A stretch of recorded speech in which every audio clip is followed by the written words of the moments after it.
To all the Scum fans out there, they're probably your largest fan base. I know they're out here to enjoy my disgust. And all right. I'm just going to get into it. I got to look at this on a lot of different. I needed to take some time to think about this because there's a lot of things that have to be talked about here. First of all, I don't know if I've ever seen a worst coaching performance, particularly from an offensive side, in an Ohio State game in my life. That was coaching malpractice yesterday at its absolute worst, Mark. They let down the players. Yeah, I'm sorry, I didn't listen to your post-game show, so I didn't hear your opinion on that. Go ahead. Yeah, so there's a lot out there already, hours and hours and hours and hours of what I had to say about this game. But if we're going to talk about, I believe that I think that Joel Klatt, who is rather reserved in his judgment and criticism of these teams while he's calling the game, which I respect. I'm not saying that he should be. I don't believe that he should be generally. He was pretty obviously puzzled by the offensive approach and not taking advantage of the disparity in talent on the outside. And so I would agree with that. I do think that you need to run the ball to a certain extent. You got to keep a defense honest. You got to do all those things. But I think that as the game wore on, and we already knew that Michigan's defensive front against Ohio State's offensive front was going to be their one big advantage in this game, that you basically decide we're going to throw the ball 70% of the time. So that was one issue. The other one was not the times that they decided to run the ball. Like, yeah, you can't give up on drives. Like, you can try to protect a game in the second quarter if you're down by a field goal or it's a tie game and it's the second quarter and you just figure, okay, we're in a bad position. Our offense isn't really clicking. It's 3rd and 8 in our own territory. Let's run the ball and punt. We got a great defense. Rely on them. Let's continue to play. But when there's 4 or 5 minutes left in a game, 7 minutes, 8 minutes, whatever the time frame, and you're running a draw play on 3rd and 8, that's insane. Now, if that was at the Michigan 30, then I would have thought, okay, they're trying to get 3, 4, 5 yards to set up the 4th down call. But you're not doing that at your own 15-yard line. You're giving up on a draw. You're basically stating that we're going to give up all this time of possession. We're going to kick. Our punting game has not been effective. So we're going to lose the field position battle. And on top of that, we're bringing this down to like a 1-drive game. Like that. And we've got the best receiving core in the country. Like, that's insane. Yeah. I mean, this was coaching malfeasance, malpractice at its worst. It really was. I mean, because there's a few things going on here. When they did run the ball in the first half, if you notice, the only 2 good runs they had was when they got wide. There was like a little pitch play where they ran to Junkins where he was able to get wide, and he had a nice little gain. The issue is they kept on trying to run the ball into the middle of the line, into those defensive tackles, into the strength of their football team, when, they have a guard that's just moved to center, and another guard that's kind of struggled to block, and then a new guard in there, and another guard that's kind of struggled this season. And you try to run the ball at those defensive tackles. Does that make a lick of sense? No. Football is a physical game, and I understand wanting to be the more physical, tougher team, but there are various ways you can win a football game. Sure. And sure, you have to be physical. You definitely have to be physical on defense, but you can do things to mask weaknesses along an offensive line, especially when you get playmakers everywhere you look. Yeah, it was inexplicable what they were trying to do, just jamming the ball. Not to deviate from this game, but it's connected to the same thought process. I didn't see much of Texas A&M, but I clicked it on because I was behind watching all these games throughout the day. Right. And Texas A&M's at the half-yard line. I don't know if you saw this. Right. At the end of the game, they're at the half-yard line with about 5 minutes left. It's 17-7. They're a half yard away from making it 17-14. And they tried 3 times the exact play. They right off tackle, right behind the center, and the Texas front was just stone cold, just stopped them. Right. So on fourth down, the decision is, do we kick a field goal to get within one score? So I understand the philosophy. I understand the approach that you may want to go that way, even though I don't agree with it. Kick the field goal, make it a one score game, and then stop them on defense, get the ball back. But then you obviously have to drive for a touchdown. Or do we go for the gusto right now, try to ram this in from the half-yard line, get to 17-14, and then we only have to kick a field goal to get to overtime, or we can win the game. So they called a timeout. So you'd think they're cooking up their best play possible. And they come out and they do the same exact thing. It's just a straight quarterback dive with the tailback, and he got stuffed for a 2-yard loss. That's what Ohio State was doing the entire game. The obvious thing here, Mark, is that, and this leads to another question, is, and the complaint from a lot of the fan base is maybe he's too pass happy at times. What does he usually default to, when he needs to move the ball? He usually defaults to just throwing the football. You know what I mean? And it's so obvious with your receivers, their secondary hasn't been good the entire year. Worse teams than us have thrown the football against that secondary. And on top of that, they're without their best corner.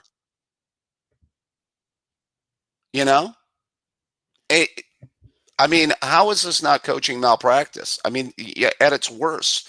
It's so obvious, it's beyond obvious. Klatt was pointing it out. I know Ohio State fans have some problems with Joel Klatt right now, but kudos for pointing out the obvious in the game. Yeah. And, what it also begs the question of is who was really calling the plays. That's also the question. And I really feel that Chip Kelly should have been forced to answer questions after the game, Mark. If he's going to answer questions after the Oregon game, after the Oregon loss, why doesn't he answer questions after this loss? He should have to. I remember the loss 2 years ago when the defense got torched. Jim Knowles was forced to answer questions after that game. He did the press conference after that game. Why is Chip Kelly not answering questions after this game? It makes no sense. That's a great point. I didn't know that he did or did not. I just saw Ryan Day and Will Howard. But the best rhythm and flow that this team showed was when they were forced to throw the ball at the end of the first half based on the time left on the clock. There was 90 seconds, so they had to throw the ball and get in rhythm and tempo, and boom. And then the other worst thing about this game is they tried to hand Ohio State the game, Mark. They tried to literally hand them the game. They threw them 2 bad interceptions. Even after Howard threw a second interception, what did they do? They gave him the ball right back. Yeah. What did they do after? And I know the defense was getting tired. What did they do right after that? Oh, they decided to throw us an interception inside the 5-yard line when they're going in for a touchdown. They tried to give us the game. Yeah, I know. That makes it even worse, is that they tried to give you the game.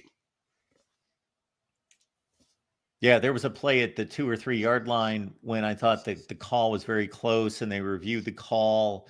And once they got the first down, which I highly questioned, but anyway, they got the first down. I thought, yeah, Ohio State's got a great rush defense, and I know that they've had all these goal line stands, but they're moving the ball enough that they're going to cram it in on 3 or 4 downs inside the 2. But no, lo and behold, they try to throw it.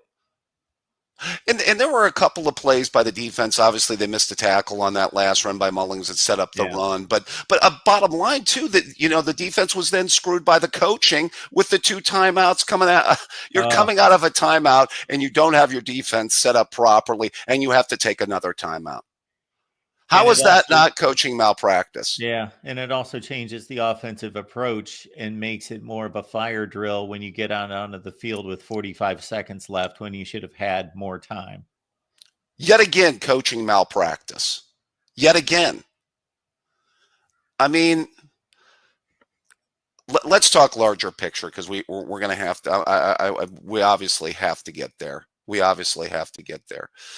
That you're right. This team is going to be in the playoff. It is a 12-team playoff. I do think, though, I'm wondering if this game also it poses some issues. And I've said all year, I do think this is a wide open field. I think this is not a great year of college football. I think there is more parity this year. First of all, that has been the consensus opinion of everybody across college football, not just me as an Ohio State fan, but everybody across college football, that this is, a more wide open year. And I do believe this team still has the talent, but a couple of things may have been exposed in this game about, where they're at. First of all, I do think, maybe if this team faces a really good defensive line, front seven, you still got to question it, maybe with this offensive line a little bit. And then also, remember 2 years ago, you were able to get a CJ Stroud to have the game of his life against Georgia, which gave you a chance to win that game. This does shake me, a little bit on Will Howard and his ability to deliver in a big game. Where's he at? And I know there was talk that, he had a concussion and things like that, although I don't think he was playing well before the concussion. Remember, the basic pick six that he gave them happened before that. So, I think that this does give me some pause about his ability in a playoff game too, and I think it should. And then most importantly, where is this team at mentally? And does anybody trust this coaching staff in a playoff game? Does anybody? Or should you trust this coaching staff in a playoff game? Yeah, you're reminding everyone that they lost a game where they gave up one touchdown drive of 4 yards. Right. And so Will Howard, I like Will Howard. I like what comes out of his mouth. I think he's had a really good season, but these there are mistakes, and then there are painful, brutal, game-changing mistakes. And I even question the design of that play where he threw the picks, what was close to a pick six. Yeah. Because, okay, they're backed up in their own end, and so they try to run the ball the first two plays, and then they're caught at 3rd and 7, 3rd and 8, something like that. Yeah. And okay. And the cornerback from Michigan, Jair Hill, I don't know if this is what he was processing, but it sure looked like it, that he's watching Carnell Tate. He's covering Carnell Tate, who runs kind of a lazy route, didn't really stick his foot in the ground and cut to the sideline. That's fair. Just kind of rounded it off and just kind of was out there. And you got to know as a cornerback the situation of the game, not just covering your guy and responding to his movements, but no, okay, is Ohio State going to leave Will Howard stand in the end zone and try to run double moves down the field, which is a low percentage pass in and of itself? Number two is going to expose the quarterback to a longer time standing in the pocket. No, there's the sticks, and this is where the ball is going to get thrown. This is exactly what he's doing. He's not, and if I give a double move and he burns me for 95 yards, so be it. That's not going to happen. That's exactly where they're throwing the ball. So to me, that's a bad play design. And why don't you run what you did a number of times, like run a couple receivers that are running rub routes and bring somebody underneath a Buka, somebody on a crossing route, do something a little bit more creative than just leave a guy on an island one-on-one and try to throw the ball way across the field. Right. Well, I said it at the time. Throwing an out pattern even towards the 50-yard line can be risky. Throwing it inside your own 10-yard line becomes even riskier. If there ever was a time, and I know this is, but I was even saying it at the time, so I'm not. This is not Monday morning stuff. If you're inside the 5-yard line, just go ahead and run a draw and punt. Just go ahead and run the draw and punt. You know that you're still in an okay place because it's 3-0. The game is still early. Your defense has played pretty well. They just got you a goal line stand, by the way, before he threw that interception. If there was ever a time to just run your draw, run your screen, whether it be draw to the running back or draw with the quarterback, it was that time. Just bottom line, don't get cute inside your own 5-yard line. And they did. Again, coaching malpractice. I did want to get to kind of also the grand picture here too, Mark, and the larger picture about this coach, this coaching staff, and everything moving forward. Um, I don't know if this is the worst Ohio State. It's in the running, and I get your argument about the 12-team playoff being out there, and it is still out there, and that's a fair point. Um, However, I just think when you look at the roster, you look at the disparity between the two teams and talent, particularly this year, the last 3 years, to give them some flowers. I mean, they had, I mean, they would even admit they had better football teams the last 3 years than they had this year, so they weren't as good this year, obviously, as they were the last 3 years. So that disparity, the game being at home, all of that. Um, I mean, it is reminiscent of an era that we watched before, Mark. It's called the 1990s. And the only thing that I can compare to this is maybe 1996. On a scale. And by the way, Steve Hellwagon, I was listening to him and the folks over at Bucknuts. You know what the score of that game was, don't you? It was 1 point off. Yeah, 13-9. The Sean Springs slipped game. Yep. And there was also coaching malpractice in that game. It was eerily similar. An unranked team. See, this is the thing, Mark. When you have this record against, you're losing to good opponents, you can always say, well, at least we're losing to good football teams. This is an unranked football team on your home field. But Ryan Day hasn't done that. Right. To his credit, he has not lost to bad football teams. He's lost to the elite. Well, what I'm saying is this is the thing that may tip the scale. This is the thing that may finally tip the scale. Yeah, but if that's not Michigan, then it's Iowa or Washington or somebody else that's right, Mark. But you lived in Northeastern Ohio for a good portion of your life, Mark. Well, what I'm saying is that everybody loses to marginal football teams at some point. Right. So if this is not Michigan, then this is something that Ryan Day doesn't do. He doesn't lose to non-elite football teams. So if this wasn't Michigan, then it would be a bad loss and move on. But Mark, it also leads to another question. But if now, when? But if now, when for him? When to get rid of him? No, when is he going to win this game? If he's not going to win it in a year like this, when will he win it? Well, it's always not logical when you win or don't win. Was it logical? Was it logical after 2019 and 2020, the state of the Michigan football program and the state of the Ohio State football program, that Jim Harbaugh was going to beat Ohio State the next year? That was an Ohio State team coming off a national championship game appearance, and then the previous year coming off maybe its best team since winning a national championship 10 years ago. And Michigan's coming off a disaster. So listen, I didn't think that the streak would last for forever. I never did. I thought eventually they would get a win. I'm not going to be that crazy about it. What I will say is this. And I'm going to ask you this question because I think we are at the John Cooper point here. I think yesterday was a John Cooper kind of loss.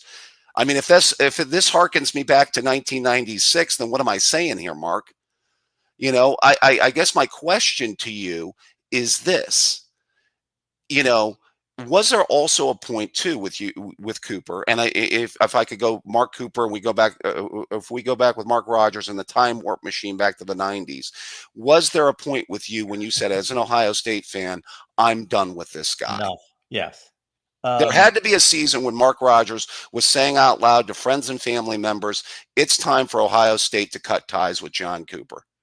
So I wasn't on board with the John Cooper hire to begin with. I wasn't crazy about it, didn't really like it, but of course we had far less information on these guys, and I just knew he beat Michigan in the Rose Bowl. He's had a nice little stay there. Okay, let's give him a shot. I wasn't crazy about the hire. I didn't really approve of it, but it was fine. I was going to give him a chance, and obviously things started off horribly. Right. And they got better against everybody else, but against Michigan. So the first time that I raised my eyebrow. So I didn't like losing to Michigan all those times, but they had an inferior team and program until 1993. Right. And then when you've got a better team and you lose 28-0, Right. okay, what's wrong? Well, they win the next year. And then 1995, the same thing happens again. But they're much like now, they're winning too much to really. It's difficult for me to go back almost 30 years and recall my I psyche on know. what I was. I losing to Michigan was the worst thing in the world to me. But they had such a good year in 1998. Yeah. I thought he was. I thought, in addition to the Michigan game, that he also botched the quarterback situation in 1996 and 97, that contributed to them not being able to get over the hump, that he couldn't make a decision on what kind of offense he wanted to run and with which style quarterback, and that Joe Germain should have been the quarterback uh, during that entire 2 year time. And then they go into 1998. And while that was hugely disappointing because they did have the best team in the country, Yeah.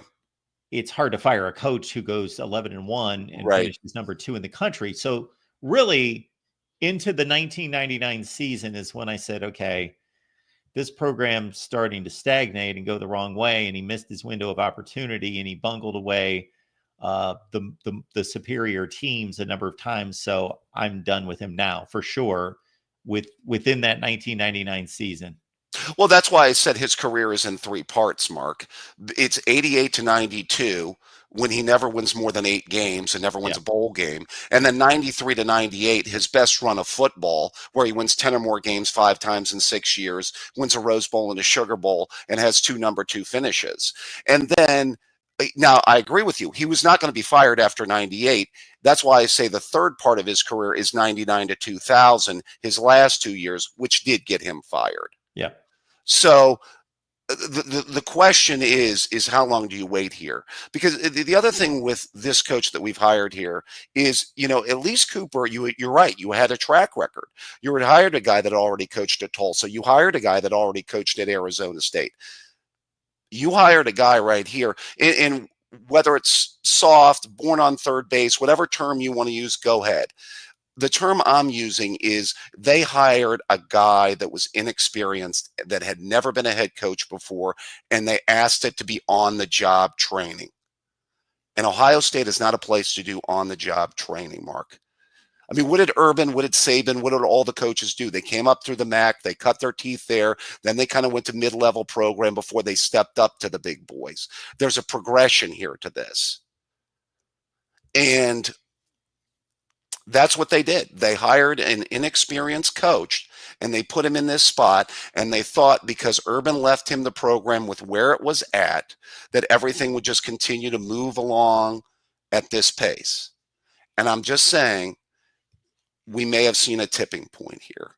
I understand your point about hiring an inexperienced coach, and I had those reservations as well. And when you hire an experienced coach, yes, you know that at least he can run a big time college football program. Well, Ryan Day can run a big time college football program. They're not falling apart.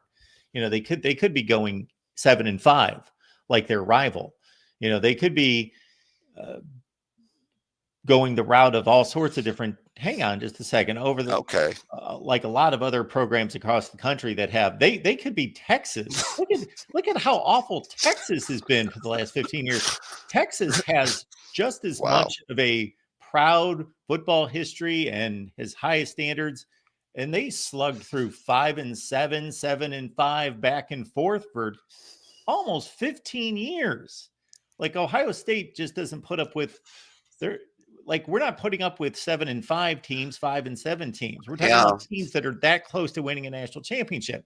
And hang on just a second.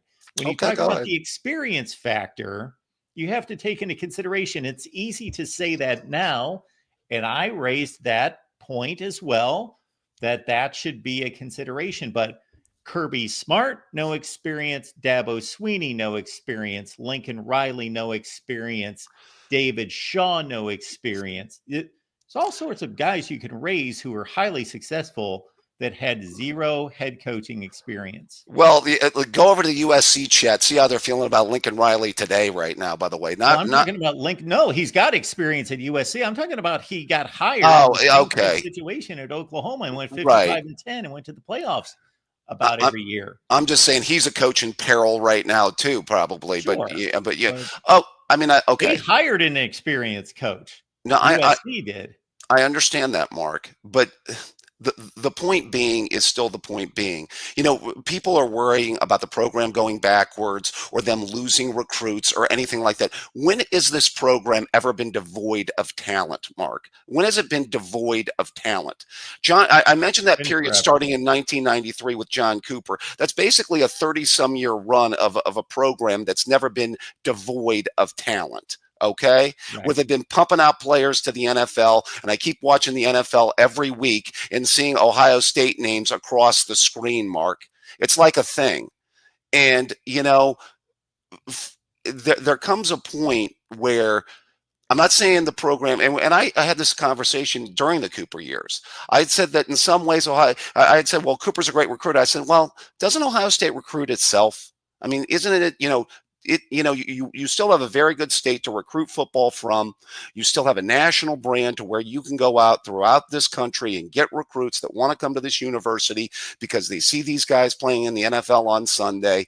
And my point being is for all these people that think this thing gets blown up and the school will never get good players if they hire another coach, please, I beg to differ. The track record does not say that, by the way.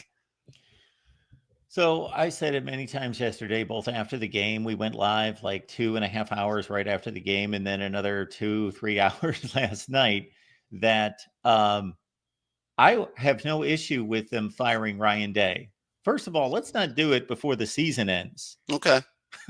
Why would we? No, I I agree. had some clown on here last night. He didn't speak to me directly, but he was in the chat basically saying, Mark, hang it up. There is zero chance that they can win another football game this year. And I just was begging for mercy that I could be allowed to just hope and wish that I could just take that 1% chance of hope that Ohio State could possibly stay in a game with Tennessee or whoever, and that just give me that one little just hope, just grant me that one little hope, that one little wish that they could possibly just stay in a game with mighty Tennessee or Notre Dame or Penn State or whoever they get matched up against.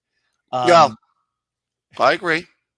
So it's a joke when people say, Yeah. "Oh, give up on your season." Why give up on the season? Uh, we haven't seen Georgia look vulnerable, Alabama look vulnerable. Let's go through every team that's going to be in the playoff look vulnerable. So, like Ohio State's going to have a fighting chance. I'm not predicting a national championship. I'm just saying they have as good a shot as anybody else that's going to have to play 4 games to get through the bracket. And 2 years ago, after they lost to Michigan, first of all, I thought they were out of the playoff, but then they got some help from USC. Right. And then once they did, I Utah. thought, Well, yeah, Utah beat USC. yeah.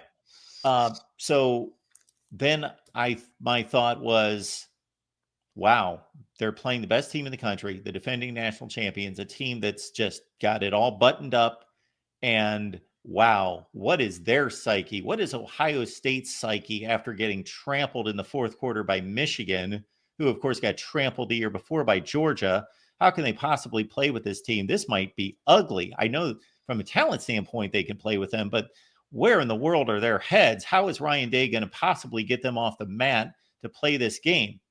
And then within a couple weeks, and as we got closer to the game, I gained more confidence for whatever reason and thought it was going to be a great game. And obviously, they played Georgia toe to toe. So people say, how can they possibly recover from this? Well, they have to. They did it 2 years ago. They may have done it last year had they been given the opportunity. And here we go. We don't know. Okay. So, I'm not firing a coach in the middle of the season. no, I get it. I think he should be able to coach the playoff. But there's got to be a thing here to this, Mark. There's got to be an end game to this. Okay. To that point, what do you think? They're going to be a 6, 7 seed, something like that, Yeah. and probably a 7 seed, maybe an 8 seed. 7 or 8 seed obviously get you a home playoff game. Yeah. So he did lose to Missouri in a bowl game last year, by the way, Mark. I mean, Ohio State's track record against the SEC has not been good over the years. I don't know if you've heard that. You've done videos and tapes about it. And that's not just Ryan Day. That's true. That's what I'm saying. Well, he lost. He kind of added to that the last couple times too, by the way, with losses there. So, I mean, what's the end game here, Mark? What's the end game? Does he have to get to here? Does he have to get to there? What's the Mark Rogers view from like 5,000, whatever, 30,000 feet or what have you? So when Mark Richt got fired at Georgia, and I'll highlight Mark Richt more than Les Miles, but I said the same about both of them. And some people were saying, well, they're doing a good job. Why'd they get fired? Well, yeah, they're really good coaches, especially Mark Richt. Les Miles obviously had his issues, and it was easy to pick on Les Miles because he botched games. But Mark Richt, it was more about just why can't he get over the hump? And my viewpoint was, if these guys just had regular standards, normal standards, whether in the football industry or they were selling insurance or something, then they were just really good at their jobs and they shouldn't get fired. But they get paid at an elite level. They get paid top 5 money to produce those kind of results.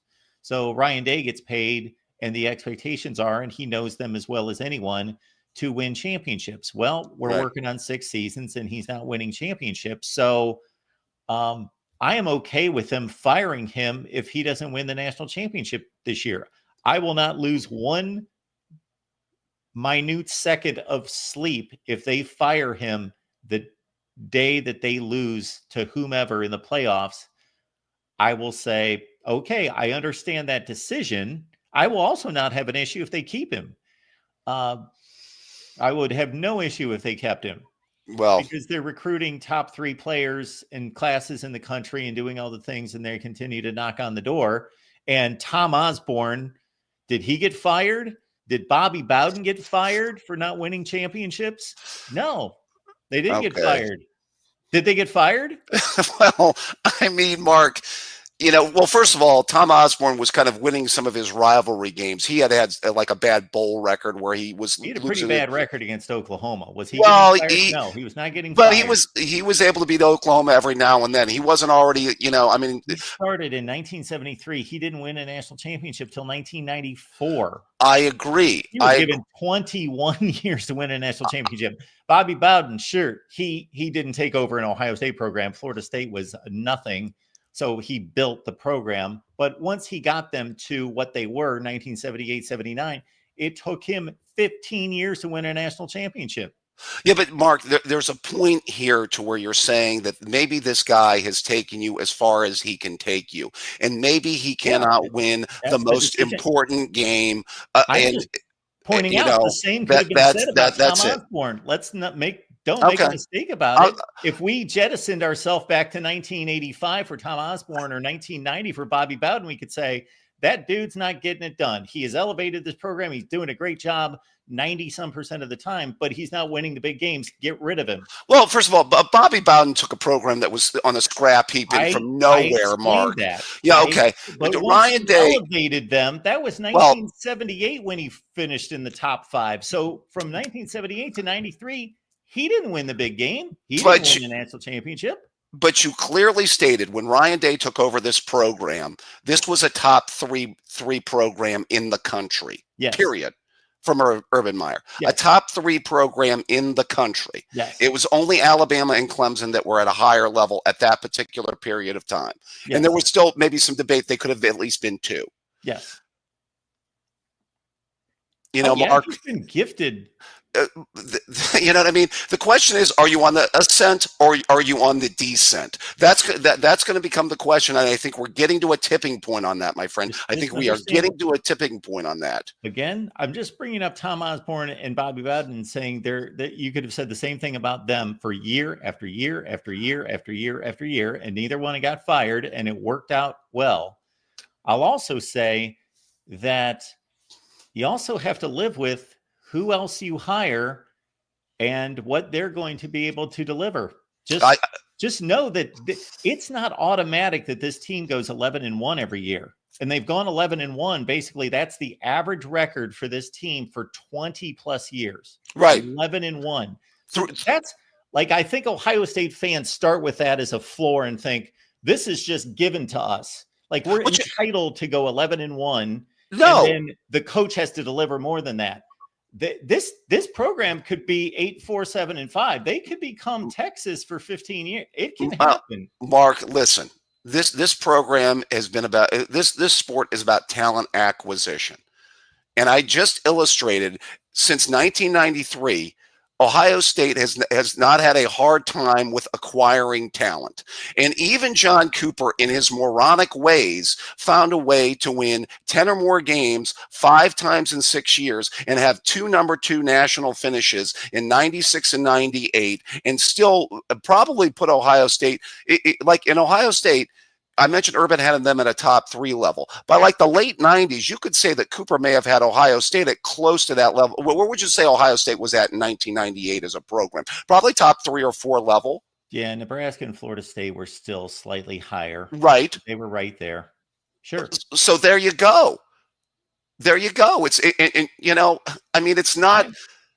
I'm not saying that they can't hire a coach that's going to get them over the hump. And of course, they're Ohio State. They've got all the talent in the world and should continue to acquire that and need to be coached better. I'm just saying, I think there's an entitlement out there among Ohio State fans that they just assume that there's a floor of like 11-1, and then the coach has to pull through with the rest of it. And that's not assumed. They could turn into the Penn State of the 2000s very quickly. That was an aged coach, Mark, who's was kind of getting a little bit along in years. By the way, they turned into the USC of the post Pete Carroll era. Okay, and it's a tougher conference. No, I agree. It is a more difficult conference. We are living in an NIL world, transfer portal. You have to work all those things, and I think that's the other things that maybe you think about in this whole decision. And I'm not going to just throw that aside, and not to say that we don't live in a different college football world. And I think that that's the other thing too. I think that that's why a lot of the Ohio State fans, the most obvious choice would be a Mike Vrabel. That's like the number one name that comes out, maybe Urban Meyer, that comes out of people's mouths. But do they want to come back to this college football world as we know it nowadays and coach in this college football world? Believe you me, I'm very realistic about that. But I just think that we can find a guy that can do this job better than Ryan Day. That's all I'm saying. If they make the change and we're sitting here 5 years from now and they've been 9-3, 9-3, 10-2, 9-3, 10-2, and losing in the first or second round of the playoffs, I'm not going to be sitting here folding my arms saying I told you so, because I didn't tell you so. I don't know. Okay. But I'm just saying, don't assume. Ohio State fan out there, do not assume that like 11-1 is this entitlement every year. I'm not saying it's entitlement, Mark. I'm just saying with the track record that they have had, okay? And I understand it's a tougher conference, a different college football world, but the different college football world can also help you in other ways too. But the question is, do you have to have the right coach to manipulate it and work the system as it is, and be good at managing the roster and doing things like that, more so than they did in the 90s or early 2000s. This is tough, Mark. I'm sorry. This is just a difficult day, and don't be sorry about anything. It's a good debate, and I don't disagree with you. I'm just pointing out facts of other comparisons that I think should be considered. That Bobby Bowden comparison is a little bit of apples to bowling balls. Let's be fair, Mark. Florida State's starting point in the late 70s, early 80s was far different than Ohio State's starting point for Ryan Day in 2019. I clearly stated when I brought up Bobby Bowden that his first year at Florida State, they were a disaster. He built that program, much like Howard Schnellenberger built that program. But it only took him 3 years, and by 1979, 1980, they were going to Orange Bowls and finishing in the top 3 or 4 in the country. I So agree. from that time on, Yeah. whether he's built the program or it's been given to him, that's where he's at. And then he was not winning the right game, and somebody was getting in his way, usually Miami, or somebody was getting in his way for 15 years. Yeah, he couldn't win the state of Florida. I had those missed field goal games against Miami. I remember those. Sure. Yeah. It's going to be difficult. Somebody else had a missed field goal game too. Yeah, let's not talk about missed field goals after yesterday, by the way. I mean, how can this program not find a kicker, by the way? How can this program not find – they spend all this NIL dough, and they can't find a freaking kicker. When you talk about – this is just pathetic. I don't even know how to approach this part of the issue. I see the glee on all the scum fans probably in the chat right now, by the way. Did this and this is one of the reasons why I thought an upset was possible. I said this very clearly. They've got one of the best kickers in the country. And I will note that I put his name on my ballot for the Football Writers Association first team All-American kicker before this game. Sorry to do that. But when you talk about how much is this just football players get on a field and they hit each other and somebody's better that day versus did a team freeze? Did a team choke? Did they white knuckle it? All that. Man, when a kicker's 14 for 14 inside 40 yards in his career and then he misses 2 chip shots. Yeah. That doesn't look good. Maybe it just tells you it's not going to be your day.